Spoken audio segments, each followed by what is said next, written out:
Hello, this is Dale Matthews. I'm by myself tonight, and I'm joined by Mike Jones. Hello, Mike. Yes.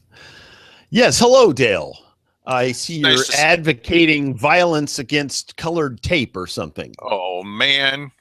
Yes. Well, in this particular case, it's cutting red tape, in case you can't tell. And this particular Ah, case, is this a matter of government red tape or is it a matter of just desserts? It depends on who you talk to.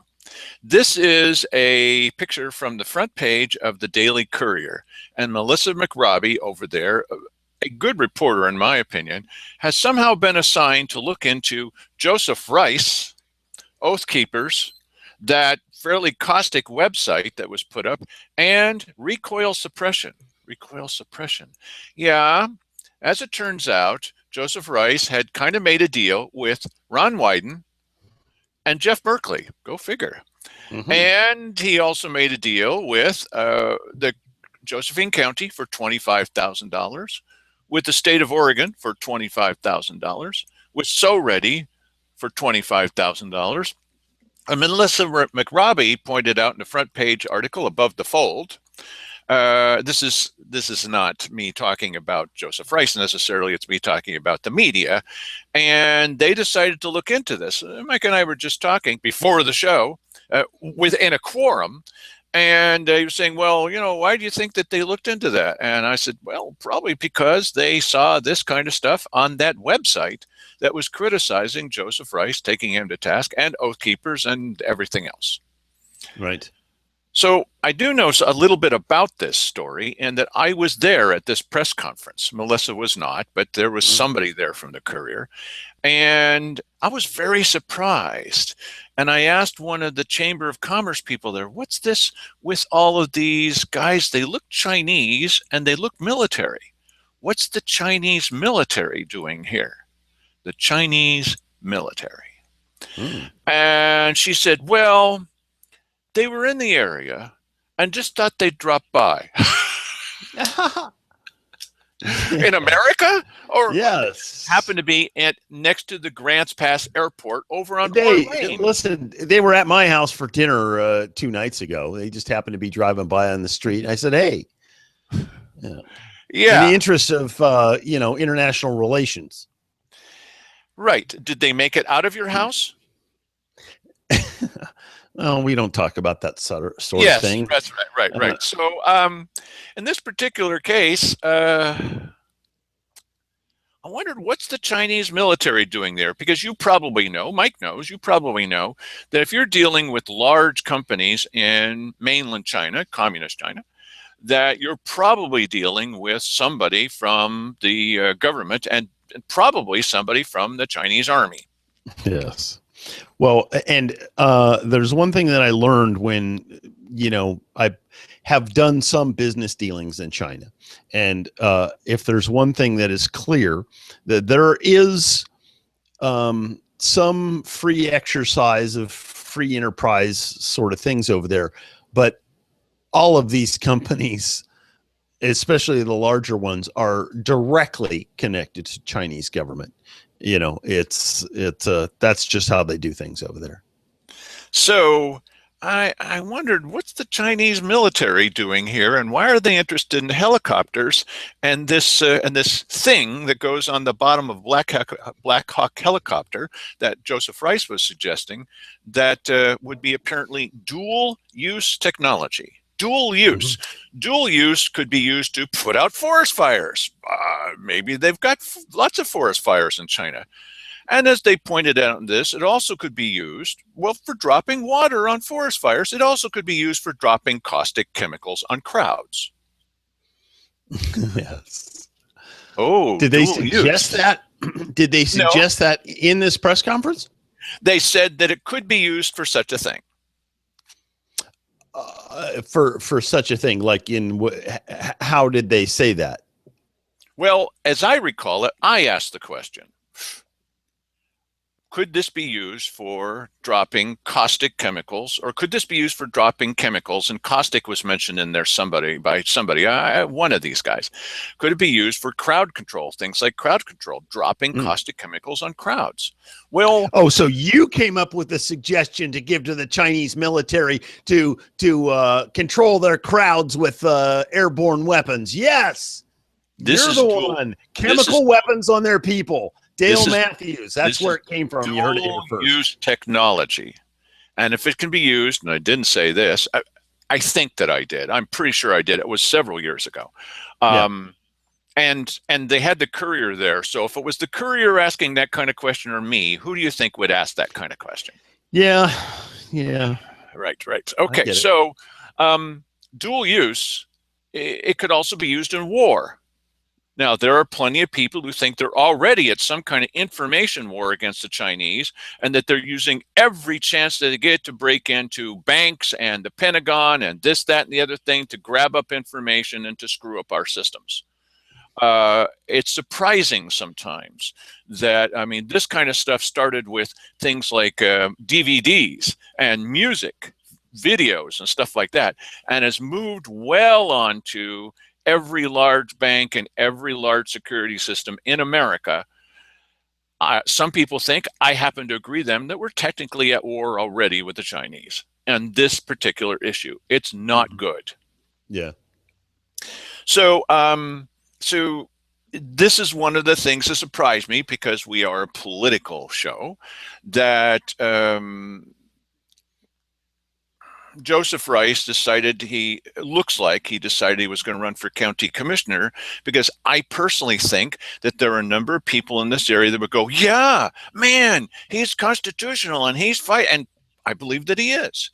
And there also might be some people who say, this guy's trading things, dual use technology, potentially military use with the Chinese. I don't like it. Good luck. Yeah. I mean, was there any of this talked about in this story in the Courier today, or? oh yes. Ah. Yes, but not the meeting where they were talking about dual use technology, because it's amazing that the Courier did a story. It's Melissa McRobbie, so thank her. Okay, that's good. It's not Jim Moore, but it's amazing they did a story about something. Oh no, what I was asking was, was the Chinese military, were they mentioned in this story? No, not that I recall. No. Oh, okay, good. No, because you'd actually have to talk with the reporter that was there. And as I recall, I think it was Jim Moore, but I'm not sure. And that's not going to come up in conversation. Hello, Jim, what's the news? Huh? Never mind. So anyway, that's an interesting thing that's happening. And now, probably due to that website, somebody has asked Melissa McRobbie to look into it and see if there's anything behind all that. Mm-hmm. Well, I can tell you there's a little bit more behind it than it appeared in the Daily Courier. Go figure. Now, Mike has even more cutting edge news that's much more important than this.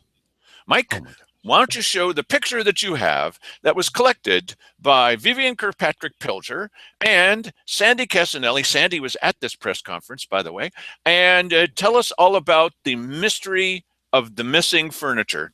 You can only see the picture here. Well, it's not missing. It's right there. See it? How did you get your hands on this picture?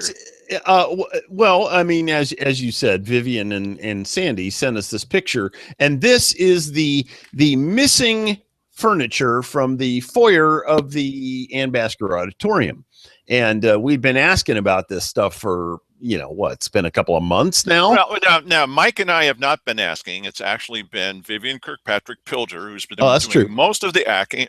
Yeah, that's true. Now, so a little bit behind this furniture, this is not an important big story. This is more about fits of pique. It's more about being ridiculous. It's more on the part of the commissioners. It's more about retribution.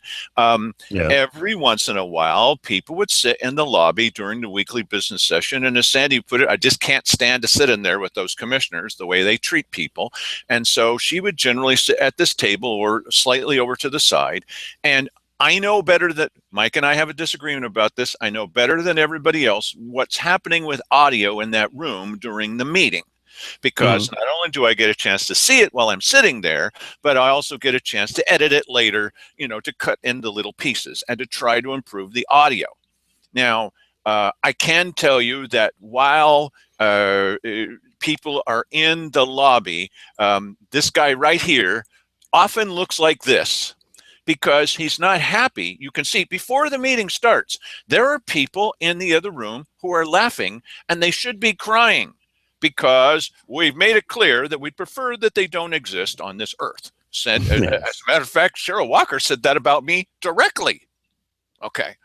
Right. I would more vouch for this guy that's calling everybody names in the book than for your existence. Nice. Okay.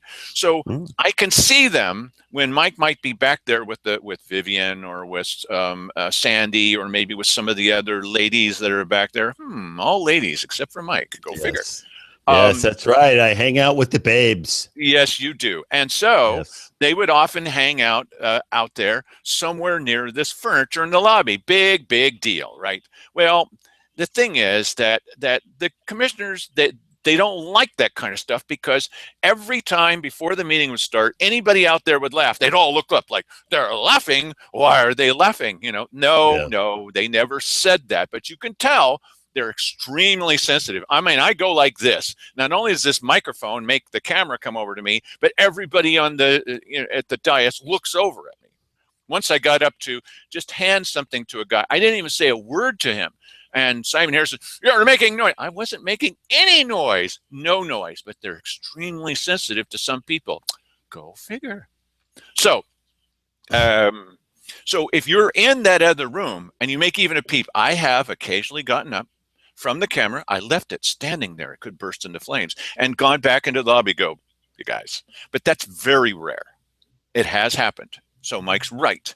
Just up to a certain point, just like he always is. Okay, so No, listen. My contention was, and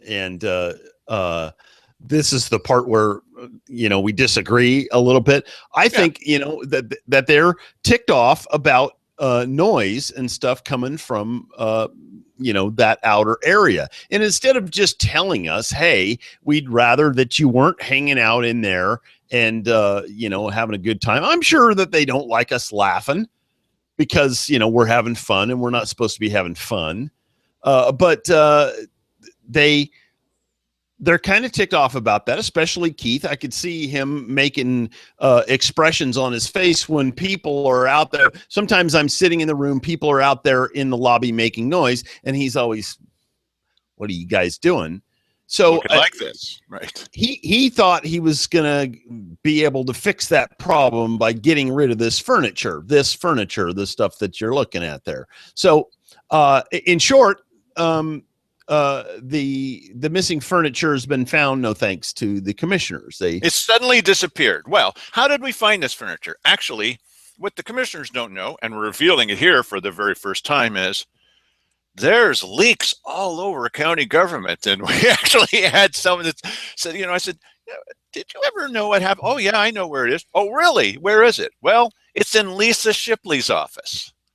Oh, really? Yes. Now, Lisa Shipley is the person in Veterans Affairs, and very much like other people in county government, it's kind of like the ice cream swirl concept. You've got a big tub of vanilla ice cream, yum yum, and it's got a chocolate swirl in the middle. Yeah, except it's not chocolate. Ooh. Okay, and Lisa Shipley's one of those not chocolate people. Okay. And because she sat in front of the commissioners, I was there, and she gave them a report 2 levies ago about how she was pushing everybody that came into her office to realize that they may get their veterans benefits cut off and closing of her office if they didn't vote for the levy. What? Mm-hmm. Now, see, I would have fired her immediately because, one, that's illegal for her to do that during office hours. It's illegal. Well, they don't care about that. That's just dirty. And dirty. Why should she care? This is the funny thing, because you find many advocates for taxation and the expansion of government and the higher cost of government to the people. you find a lot of advocates for that amongst county employees or amongst local government employees, as you probably do in state and federal government employees as well. So, it's the Kool-Aid. Kool-Aid. Yeah, it is. It's government Kool-Aid, and they think, hey, what a great bandwagon I'm on, and wouldn't it be great if everybody could live like this? And if everybody just paid more, everybody could live like this. That's the fantasy, of course. Well, okay, there was a big hullabaloo because I posted the tape, and there were a lot of people who are pretty upset. There's always going to be some, but I get my benefits, so I love her. Okay, that's the vanilla part of the ice cream. Right. Okay. The bad part is she was using her relationship with these veterans to try to convince them to do something that was a lie. Yeah, listen, I think these people should understand they don't get their benefits because of Lisa Shipley. They get their benefits because they're entitled to them. It's a shame that government makes it so difficult for these people to figure out their benefits that we have to employ somebody to walk them through the process. That's the part that's a shame. But that's Lisa Shipley is not why you have your benefits. Well, that office is now open 1 working day a week. 1 day a week. And if you want to meet with Lisa Shipley, you better make an appointment, buddy. She just got a big raise and some new furniture. Yeah, right. So they couldn't give her a raise immediately because that was an awful thing that she did, and she should have been fired. But what they did is they waited a few months, and then they gave her a retroactive raise. Yes, which sends out the message to people, we like this kind of thing. Yes, it does. And now, why don't you do that more often and don't get caught? And now Lisa Shipley is the beneficiary of this writ of Fellis Jage. You'll recognize that from the Pink Panther movies. She was the recipient of this furniture that was taken out to teach all of us a lesson, including me, and I don't even use the furniture. So isn't that nice? Here's the furniture, and it's now sitting in Lisa. And as you can see, it's fully occupied, and what a lovely place it is. Okay. They had the thought to take a picture while they were there. Thank you very much, Vivian, and to a lesser extent, Sandy, because she didn't take the picture. But okay, they did go over there, and we found out because we have inside sources. There are people in county government. As soon as we find out who that is, we're going to fire them. Listen, you just stop right there, Dale Matthews. There are people who are not very happy with the way the things are happening, and they don't mind talking to us. And so we find out because they were asking him week after week after week, hey, what happened to that? What happened to that furniture? Whatever happened to that furniture? Absolutely, this was the answer. And listen to his answer. That's what we heard. Okay. So we've got some stuff for you tonight, and it's mostly about cutting red tape. So here is a video from the little back room about the commissioners deciding to add more red tape onto a system. Look, I don't smoke marijuana. I know it may seem like I do, but I don't. I don't drink. I don't. During the show. Okay. I drink Pepsi. Okay, so that's my vice. Yes. So kill me, it probably will. Okay, so, I can't wait. So I'm not interested in that stuff, but I am interested in the fact that it's now been voted on by the voters of Oregon. It's a legal agricultural crop. And some municipalities are doing what they can to promote that because it's going to mean money and its economic development, and others are doing everything they can to throw roadblocks in its way, including the county commissioners. Listen carefully to what they say in the first part of this, 2 parts, and see if they ever say a single word about economic development in a county that could really use it. Go ahead, Mike. So this is an item that the board had asked us to look into a couple of weeks ago, and I've had a chance to do so. This is in regards to the recent marijuana legislation and what the board's options are going forward. And we have a special guest from Carl Wilson's office. Michelle Baker is in the back to field any questions about what the legislature is thinking in real time. Should we need to refer to that? Well, I think she's far too intelligent to speculate on what the legislature was thinking. They're thinking. I'm just kidding. I want ice cream. the legislature, as the memorandum describes, did pass a package of campus-related legislation. House Bill 3400, 2041, 460A, Senate Bill 844. They also considered a bill regarding hemp, which was not incorporated into this package of legislation. And I described in the memo new requirements, new options, and new prohibitions. You explained the 21-day element in that provision. The county has 21 days to provide the statement to OLCC. 21 days from when? Yeah, so what Commissioner is describing is the first bullet under new requirements. And it says, upon request of OLCC, the county must provide a land use compatibility statement that demonstrates the applicant's proposed land use is allowable. The county has 21 days to provide the statement to OLCC. That's as of, I think, the date that OLCC requests the county to submit the land use compatibility statement. So OLCC is going to say it needs a statement within 21 days. This will probably be encoded in the rule down the line, but I think that's how it's going to play out. So they won't operate until January 1st, 2016. So between now and then, we have to do whatever we're going to do with our land use rules so that we can tell them what they are, right? Yes. Now, if you do nothing, then you can just fall back on what the statute actually provides for, which is that I think I described here later on in the memo. Yes. So you may allow production of marijuana as a farm use on land zone for farm or forest, and also exclusive farm use. It used to be used exclusive farm use. And so you can fall back on that and simply have your planning director an analysis of whether the proposed site is within one of those zones. But you have other options as well between now and then. Well, that's the least. That's the base. Then you can put other restrictions. Well, I think I'd rather be in. Pretty well summed up. Well, there's things that you would want to see as far as compatibility element in EFU or woodlot resource or something like that for some. But enforcing these elements are the biggest challenge. I mean, we'd like to say, in order to grow X number of plants, you need to have a certain amount of water rights. And the state would dictate that you can't irrigate out of a private well more than 2.5 acres, or you can't use water out of a stream or irrigation canal without access to it legally. And I think we see that happening. That's some of the biggest issue, I think, with the water. Those are a whole lot bigger than some of this other little stuff. Yeah. But we have to deal with so part of this, if we go about it from a standpoint, let's take water for instance. You need the Water Resources Council, you need the Water Master, our code enforcement, planning at the table to kind of hash out. We did this once, and it just seemed overwhelming in my opinion. We didn't know what was in 3400.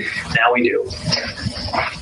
But if we could break it up into tangible things to say, well, we're going to address this from a land use compatibility standard relevant to water, and go through that, and then go for what's next. Planning, setback requirements. We have that for that park, 150 feet or whatever from a property line to do any kind of a structure relevant to that park, and that's in our RLDC. And I think we can regulate from a place in a manner, that it needs to have setback requirements or something to that effect. So yeah, so breaking it up might, because otherwise it just looks overwhelming. Yeah, it is. Even when the board last left off, there was a discussion about creating a task force or something to that effect. I think you have about a year before you can get it on the next available ballot. You have to put it on the general election ballot if you want. November 2016. Yes, and so that's your 90 days prior to that to get it to the clerk's office is going to be around this time next year. And that's just around the corner. It's going to be here before we know it. Yeah. But I do think you have at least that amount of We'll time. probably have 2 planning directors for average. Just kidding. Okay, Mike. What Wow, are you hearing?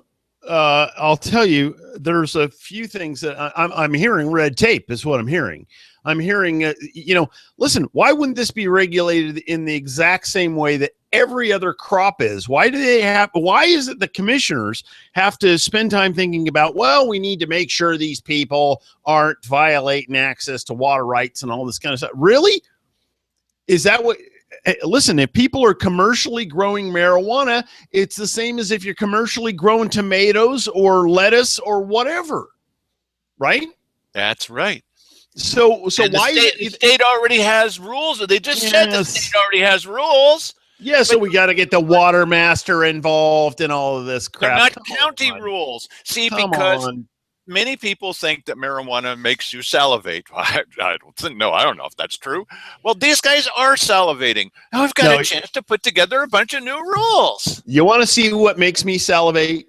This is a bacon maple bar from Donut Land. This needs to be regulated. Oh man, does this need to be regulated? Because this is some heavy duty stuff here. This is serious drugs. You need to have this setback from the water supply. I came in there the other day. I was looking for, somebody has buckets that they're giving away for my little container gardening project. And I came across these things here, and now they're seriously affecting the addiction center of my brain. What's it called again?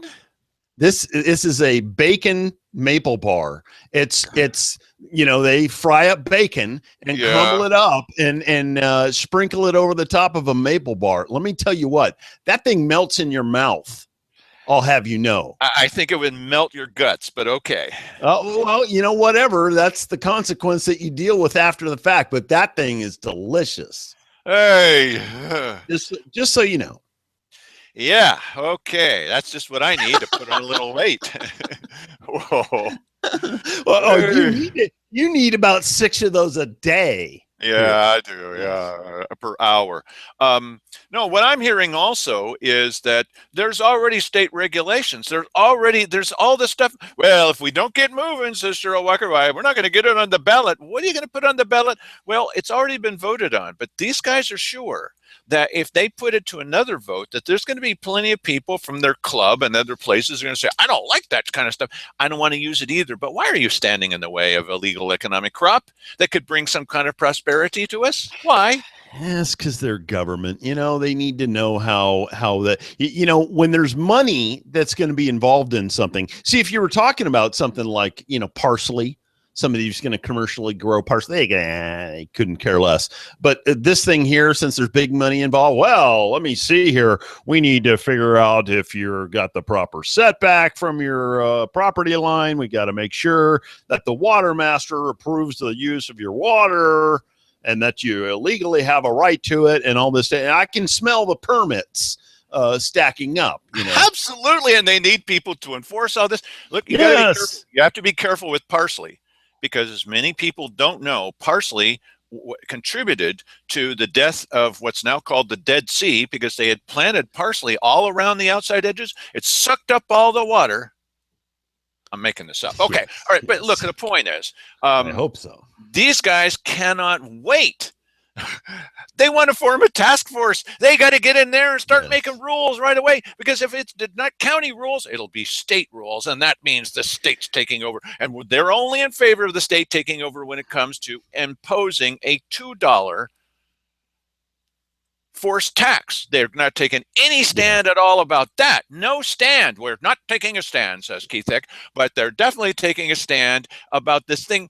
They had this same attitude about gold mining. They couldn't care less about gold mining unless it's about restricting it. Why is there no talk in this gathering here that they're having about encouraging a crop and leading to economic prosperity for people? Cheryl Walker said it clearly. You are not contributing a single dime that goes in 100 years that goes directly into the bank accounts of, not county commissioners, of the county. Let's watch part of, Mike's going to say something very important now, and then we're going to play part 2 of this tape. Go ahead, Mike. Okay. Let's hear it. I don't understand why they feel the need to pile on here. They obviously know that there's money in this product because, they're into it themselves.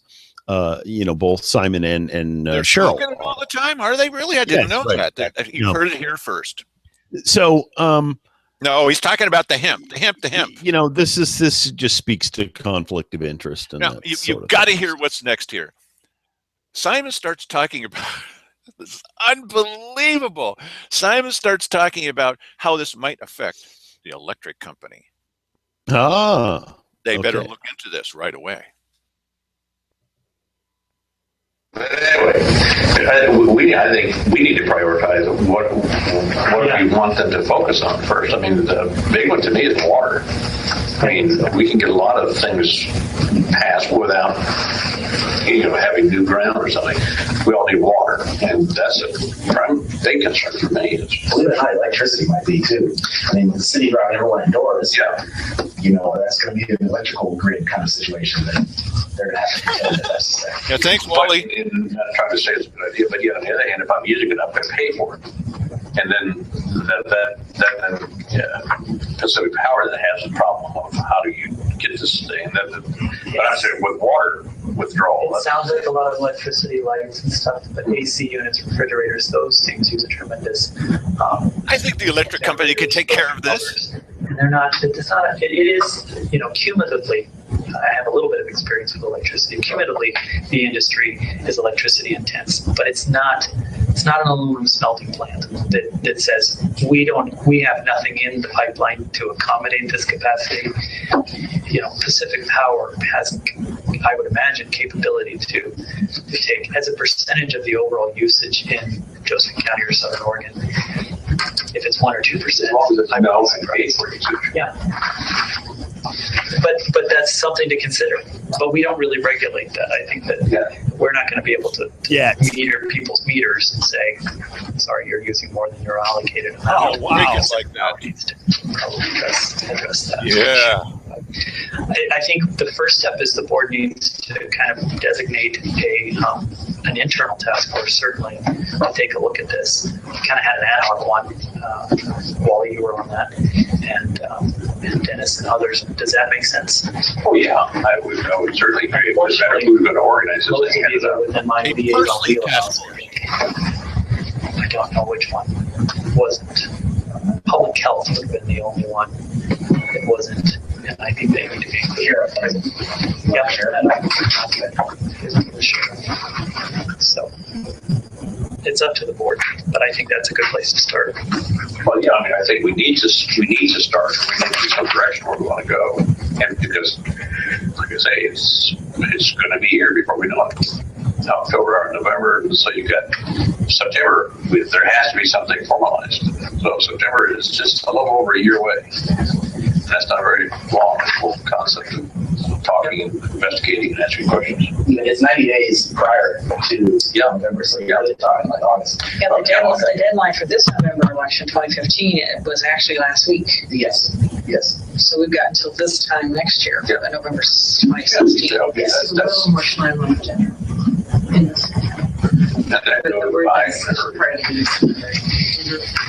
Yeah. So we have passed an ordinance. We have to think about this.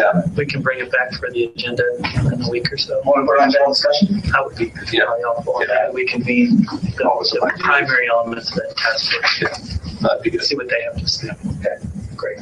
Because we have to do something. And who do you want as a general discussion? I think I can coordinate with that previous task force that I was on. Yeah. That would probably be pretty good round here. Okay. But no rush. We want Commissioner Walker to be available. Everybody. Are we in agreement on that one? Absolutely. There is. Okay. But yeah, thanks for putting things together. Be the catalyst to stir our minds. But yeah, it's going to be here, and if we're not cautious, we'll be sitting around going, we should have probably thought about that. And it's too late. But if any consolation, it's going to be here just as fast for all the rest of the counties too. Oh yeah, sure. So there's a lot of other people that have to deal with this. So we do have the opportunity to interact with our peers. Not quite to the same degree as Josephine County, though. Whereas Polk County has maybe a dozen grows, we've got 2,500 licensed, right? Something like that. Yeah. I'm just talking to other commissioners around the state. They're like, well, good luck with that. Let us know how it goes, and maybe we'll look into it. But it's not as big of an issue, you know. But the other one too that attracted my attention was the voters can opt out of any one or all four of the retail categories: producer, processor, wholesale, retailer, and or the medical processor dispenser. So that is a possibility that's out there. I don't think it's going to fly too far in Josephine County, but that is a possibility that needs to be looked at. Do I? The horses out of the barn. Well, I mean, but it can be. It could be. That's I'm just saying. Theoretically, it could be opted out. No, I don't think probably. We're not going to fly that plane too far. The drawback to that is that you lose your opportunity for the 3% refund retail sales. Yeah. That has Well, that was also interesting, though. It says, the projected rate to the state is, I think, it was $68 million. It's no 28. Or 20.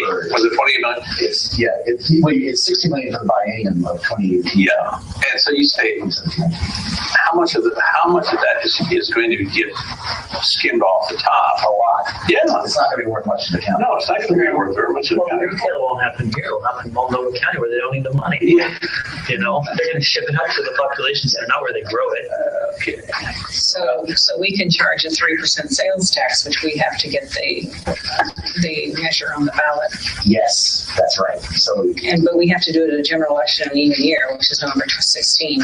Which also has to be passed by the vote. yes. How that happened, I don't know. But it certainly is. That's one of those things that need to be looked at. The other one is that you cannot sue marijuana operations for nuisance since they're covered on the Right to Farm Act. And you go, oh, you got to be kidding me. Oh, that's pretty funny. That's good. That's like Yeah. citizens too, Commissioner. Oh, yeah. So sure, it's the county. Sure. So do we know all that? No, okay. So, but all this is certainly on the table, should be on the table, and be able to discuss it. Medical marijuana growers can have no more than 96 mature plants at a given address. 96? Golly, they are one sick dude, I tell you. The city of Portland. $28 million in the fiscal year 2018. $28 million, and the time it gets all skimmed off and divided up amongst 36 counties. Okay, not good. Anything else on this? I don't think so. We'll bring it back to the general discussion. Yeah. And take it from there. Try to make some positive steps on this thing. Anybody have any other questions? No, I think that negotiation to this point is huge. Okay. So, Yeah. That's good. Go ahead, Mike. Well, they got there a lot of oars in the water there. Yeah, I don't know. I don't know really why they want to get so involved in this. Now the 3% sales tax. I'm sure that they're going to want to do that. So we are going to see that coming up here in, like they said, November of 2016. I guess they're going to vote on that. But And while you answer that, I will talk a little bit about what's in the charter. The charter, which we read to you last Sunday, is very explicit when it comes to a sales tax. What does it say, Mike, in general? I don't know what it says about a sales tax. I do know what it says about an income tax, and there shall not be one. He's right. I was wrong. He's right. Okay, look, here's the point. What is it that this government is going to do to earn that tax? Because are they promoting it? No. Are they making a level playing field so they can get? No. Are they cutting red tape and that's why they deserve that money? No. They're standing in its way. They're doing everything they can to slow it up and stop it. This was the meeting where you now heard it, where they're now creating the red tape to wrap around this product, this agricultural product. Yeah, and some of the things that they were talking about are kind of goofy too. Simon said that this is not going to affect the Pacific Power's capability, and he's right about that. It won't at all. Of course. Listen, most houses are way overwired in terms of the capacity that's at the main panel. Like I probably have a 400 amp service here at my house. I don't need anywhere near that. You know, I could have an additional building as large as my house full of lights for growing marijuana and run it off the same panel with no problem. Don't tell everybody. Yeah.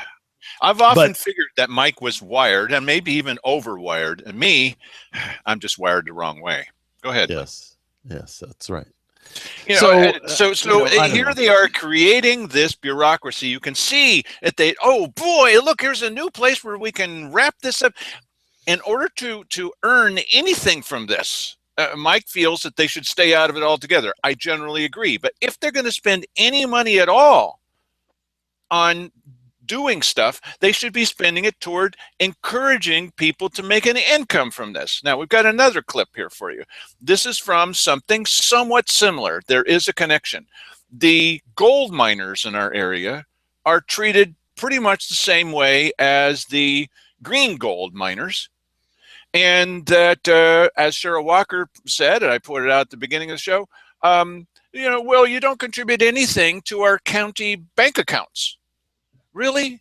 And so she had said several times in several meetings, including at Cave Junction, that, you know, you're doing nothing for the county's economy. Oh, yeah, you're putting money in your own pocket. Yes. But, you know, well, we don't really care about that. That's a paraphrase. She obviously doesn't. So here I'm at a meeting. I don't think Mike was with me on this one. I'm at this meeting where the Mineral Advisory Board, I think that's what the name of it, was having a discussion about how wrapped up in red tape that they are. And I asked what was, I thought, a fairly simple question. And the idea here is not that you're going to hire some new person to help, but you could have somebody, let's say in planning, that would work part-time on making it easier for another cash crop, this one being gold, to be mined, and to cut back on some of these ridiculous regulations, keep the good ones, cut back on some of the others. And how about if we got all this economic development money, and why wouldn't we take any small part of that and do as Simon sometimes professes to believe, that we would make things easier for people? Here's their discussion about their woes, and then I thought, simple question. Go ahead, Mike. Didn't we mention about this in meetings in the past that we come up just on the short side? If you were fortunate to get one of these permits, the 850 statewide, there was 14 different obstacles you got to overcome. I haven't written down, but I can't bring them to bear. But even if you got one of those 850, you still got 14 extra obstacles to overcome just to achieve getting into the work. If the county steps in between us and the state, which they can if the charter's any good, then every one of them rules go away. All right. So on to public comment. Dale. So we know from our history and some prognostications of the future that mining mineral wealth here in the county could be one of the solutions for our economic development. Now we've got apparently $400,000 sitting in our economic development funds. What would be the effect on mining as a going enterprise if of that 400,000, some part was set aside for let's call it a project manager, whose job would be partly to take those 14 obstacles and impediments and make those a little bit easier for the people who'd like to make a living from this natural resource. Would that be something that this board would welcome?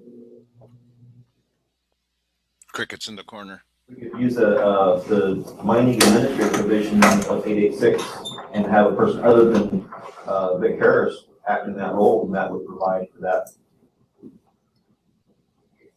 I'm talking about someone whose part-time job would be to take a hammer to the wall that's separating you from economic prosperity and whittle those 14 obstacles down to 1 or 2, like showing up at the person's office and saying, I need help.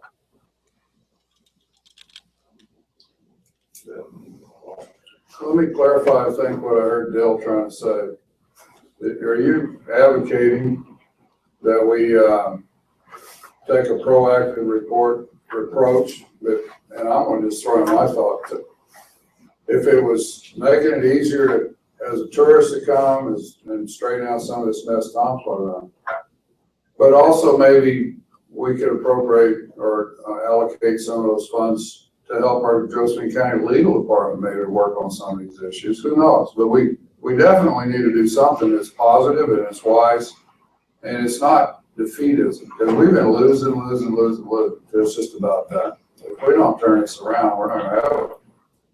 Well, as I hear the proposal, we can cure the problem of too much bureaucracy and too many regulations by creating another bureaucrat.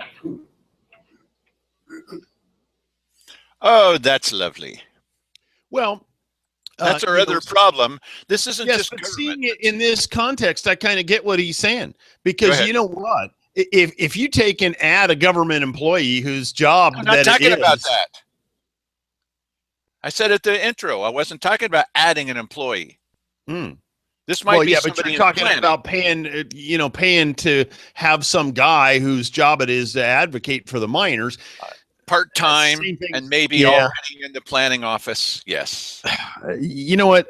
It's unfortunately, I think unless you do something on a state and federal level for those guys, they're beating a dead horse here. It's going to be really hard for them to continue to do well as miners when the state and federal, they're fighting them all the time. You know, let me try again on this. Okay. What I'm talking about is, no, I'm not interested. You know me. I'm not interested in adding on another employee. I'm saying somebody part-time might already be in the planning office. Okay. And this guy was saying, well, we could even maybe give a little help to the legal department, and they would be paid for by some of these economic development funds. It wouldn't be one more dime to the people of Josephine County. Right. The money's coming in anyway, and to put some of that economic development money into economic development and helping somebody cut through some of these 14 obstacles they were just talking about. Isn't that funny? We're going to take money from government to use to fight against government. And I like that. I generally like the idea, we've often said here that they should take some of this economic development money and say, okay, permits or anything that costs you money with the county is free until the money is gone. Exactly. That's my point. But that only helps these miners to the degree that their problems are put upon them by the county as opposed to the state and federal impediments. Yes. Or we've got Lisa Shipley, as you pointed out before, that sits down with veterans and helps them figure out the paperwork and the red tape. Okay. Right. And this is stuff that they deserve. And yes. And she has a job now that has a low amount of hours, and she just got a major bump in pay. Well, that's also true. It doesn't have to be done that way. I'm talking about doing it a little bit smarter than that, actually taking economic development. See, we don't always agree 100% with each other. He's often wrong. That we would take the road to hell is paved with good intentions. Okay, all right, and Rob Brandis will be out there doing emergency striping of that road. What? The earthquake's coming any day now. Come on now. Okay, so what we need to do is we need to set up a beachfront property here in Josephine County. Right. Okay, so bring it on. Now, it's not just government coming up with, and you saw them coming up with new red tape, and it's not just people saying, well, I don't understand what you mean, because you're not trying to understand what I mean, okay? But also, it is an antagonistic attitude towards people who are already doing some pretty good business. Now, over in Cave Junction, they have a place called Papa's and a place called Mama's, and they do a lot of business in this new legal cash crop. Well, the mayor of Cave Junction seems to hate these people. And well, just watch the way that a couple of the people here are treated at a meeting. There were a lot of accusations flying back and forth, but this is a video that in our little world has gone viral. Go ahead, Mike. When we signed up for this meeting, we asked for 15 to 30 minutes. I know you did, Tony, and I'm giving you 3 minutes. I don't have to give you any time because there is a lawsuit in effect right now, and we should not be discussing it. As I told you over the phone. Cool. Let me start out with this. I talked to you on the phone the other day, and you told me that the reason that this lawsuit is going because we lied on our business application for our city license. And if we did that, how come your lawsuit started way before we applied for our city business license? It did not. The lawsuit was the federal, not with you. You're the one that sued us. We didn't sue you. You're going to put us out of business, and you told us to shut down, and you told people that you're fining us $300 I'm not a going to day. go back and forth with you, Tony. If you got a statement, make it, and then we'll go from there. I'm making my statement. I'm making it. I don't know what you don't understand about it, but you're telling people that this lawsuit's on us, and that is not true. This lawsuit wasn't about us. This lawsuit was about whether you have a problem with the federal government come down. And I don't know if you read the laws or listen to the news or read the newspaper, but in the budget bill, it was passed, and the federal government said they will not come down on any state or city. They're going to let them handle it themselves. So why is this lawsuit even going on? And if we can't say what we need to say this evening right here, then let's have a meeting and let's talk about it. The state government is also included in this lawsuit. Your question has been answered already. I don't even understand why you're still having it. No, that has not been answered. No, sir. The federal government said they are going to leave it up to the states. No, sir. That comes through the courts. You're in error. That was in the budget bill. You didn't read it? I read the budget bill. This is before that. But I'm not going to argue with you about it because no matter what I say, you're not going to listen. I'm here. My name is Cheryl Kyle. I live at 6054 Deer Creek Road, Selma, Oregon. We own Papa's Dispensary at Western Plaza.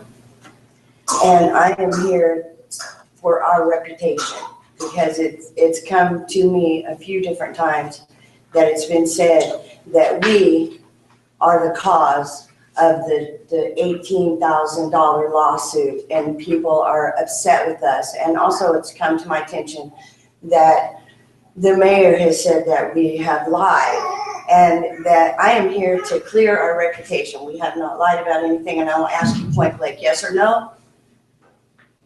Is it our fault that this, excuse me, no, excuse me, sir. The business license. Pardon me? Did you not sign and agree on the business license? Yes, I did. Then you're lying. No, sir, step back, Mayor. We're not saying here that you're going to sell marijuana. No, it doesn't. It says that we're opening a retail shop, and You are selling marijuana, so you're violating your contract. now we are, but it was also well known by all of you. How many of these city council meetings did I come to and say what we were gonna do? And every single one of you knew, including Ryan, who signed my business license, but he did ask me, Cheryl, is this really what you're gonna do? And I said, yes, sir, for now. When it's time for the dispensary, do I need to get a brand new? Yes, you do. And no, that's not what he said. He said, you need to amend it. And when I came, what did he say? No, we're not going to give out business licenses for dispensaries. However, in the city code, it says if the same owners in the same building who have a business license decide to open a secondary business, both businesses are covered under the first license. Am I correct? Yes, I am. Now, my question to you again was, is it mine and Tony's fault that the city spent $18,000 on a lawsuit? Is yes or no, is it our fault?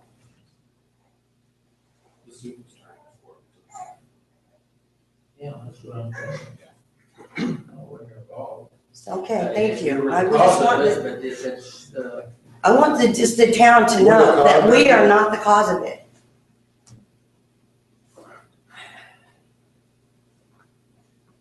And that I did not lie on my application, and that we are compliant in every way with everything that we're doing. We have 790 patients in this area that come to our dispensaries. 790. We employ 6 people just in the dispensaries in this town who pay taxes, and are able to feed their family. We're not doing anything bad, and we want to clear up our reputation. That's the only reason I'm here, not to argue with you guys, because we could argue all night long. I just want everybody to know that this frivolous lawsuit is not on us, and that we did not lie, and we're not pulling no crap on nobody. It's not a frivolous lawsuit, and we cannot drop it. We will not drop it. And one more thing is that I really think that you should consider dismissing or firing or whatever you want the city attorney, because he played you guys like a fiddle and cost the citizens of this town massive amounts of money that you shouldn't have spent. But you should consider firing him, because he played you guys really bad. It cost the city a lot of money. I just want to know how come when you had two of the people in the assembly, Buckley and the other guy on speakerphone here that night, that reassured you that no state or county has ever had any problem from the federal government because of going ahead and letting somebody have a medical marijuana dispensary. I took what he said that night and I invested $100,000 after that, because I was confident in what he said. And plus I watched the news and I read the newspapers. And I don't understand why you felt like you had to spend over $18,000 of the citizens' money on this stupid lawsuit. And it is stupid. And you've already got your answer. Your answer's already there. The federal government already said they're leaving it up to the states to do what they want. Yes, they do. I can pull it up on my phone right now. I have one more question. How is it that when you guys went in for, declaratory judgment, to find out whose law preempts who and who's the boss in this situation, how did that get turned around to Judge Wolke saying that you can revoke my license? How did that get all turned around? When did you turn against us? That's what we want to know. Where did you turn against us? Because you were for this, when we had all the natives in here. We have obeyed the law to the letter of the T. Oh, yes, we have. The first day we opened our store down there, we weren't even selling marijuana in that shop. And you came in there and bullied my employees around and told them to take the signs down and da-da-da. And they came back with the sheriff and sent the sheriff back to tell them to take the signs out of the window. When did this get against us? One minute you're having lunch with us and telling us, yeah, we're all for this. We think that's a good idea, blah, blah, blah. And the next minute, you're sending people down to pull signs out of our windows and stuff. What the heck? Really? I mean, pick a side and go for it. Pick a side and stay there. This town does need businesses, and we provide a good one. We've never had the cops at our place yet, including except for when you sent them down there to take our signs down. We bring this valley what they need, including the appliance business. We don't bring any trouble with it, and we employ people. And I don't know if you're against. It hurts my feelings that people in this town are thinking bad thoughts about us when we have done absolutely nothing wrong, and we've been honest and straightforward at every city council meeting that we could go to. And it's more than, this is our reputation. And we both have very good reputation, or at least we did until you started telling people that we lied and that it's our fault and all that stuff, so. Okay, let me ask you this. You got on Facebook and made some comments. You made threats against the city council, against me, on Facebook. Tony did. I read them. I wouldn't take that as a threat, actually, because I am concerned about having you and the city attorney paying my attorney bill, because I never should have had to deal with these bills, this $7,000 bill. That's not what you said. That's not what you said. You take care of me any way you could. What? That's right. No, sir. What are you talking about? That is not true. You show me on Facebook where I said that. I can't. It's already out on Facebook. Bullshit. Anything we put on Facebook is on Facebook. That's a bunch of crap. We got nothing to hide. You're making that up just like you made up that we lied on our business application. Because you know damn good well that you started that lawsuit a month before we could apply for our license. Thank you. You're welcome. What does it mean, Karen? Yeah, I guess we're done for a minute. So we're in. You had more than 15 minutes. Thank you. And we have 30 minutes too.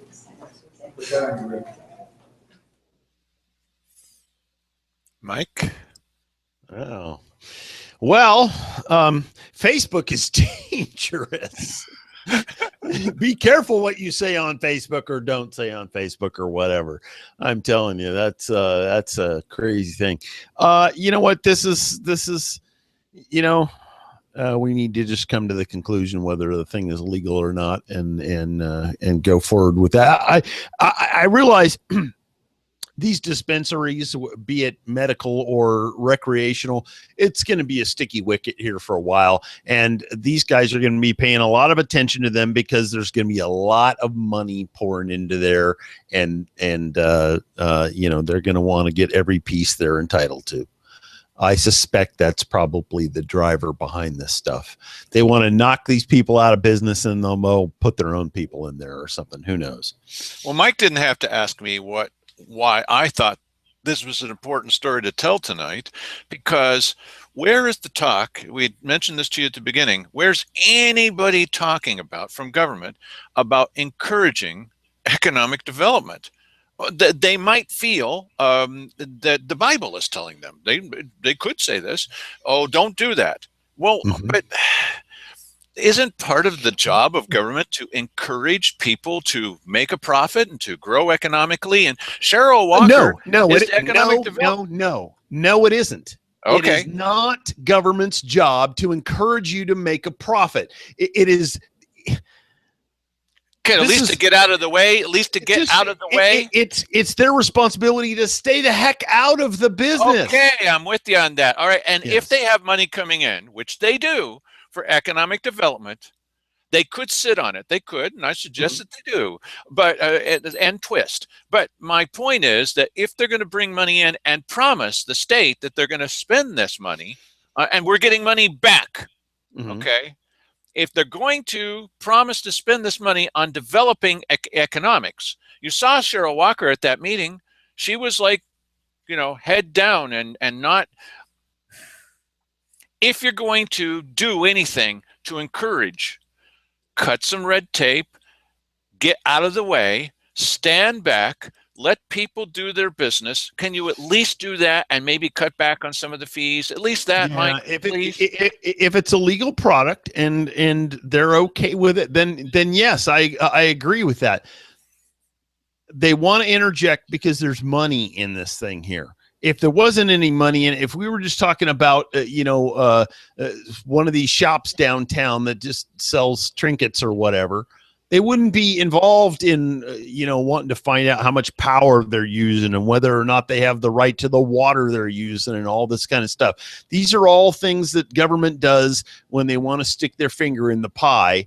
And, I don't think they should be doing that. I really don't think they should be doing it. And in this case, stick their finger in the socket. Can you imagine that if a dozen new companies opened up in downtown Grants Pass, the Grants Pass City Council talking about the effect it might have on the power company? Yes.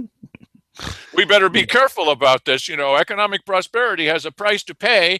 Well, yes. I think the power company would be delighted to sell. Oh, sure they would. How to make Listen, money. that's why they have a pipe coming to your house with electricity in it. Okay? These guys have another kind of pipe coming to your house, but only if you request it.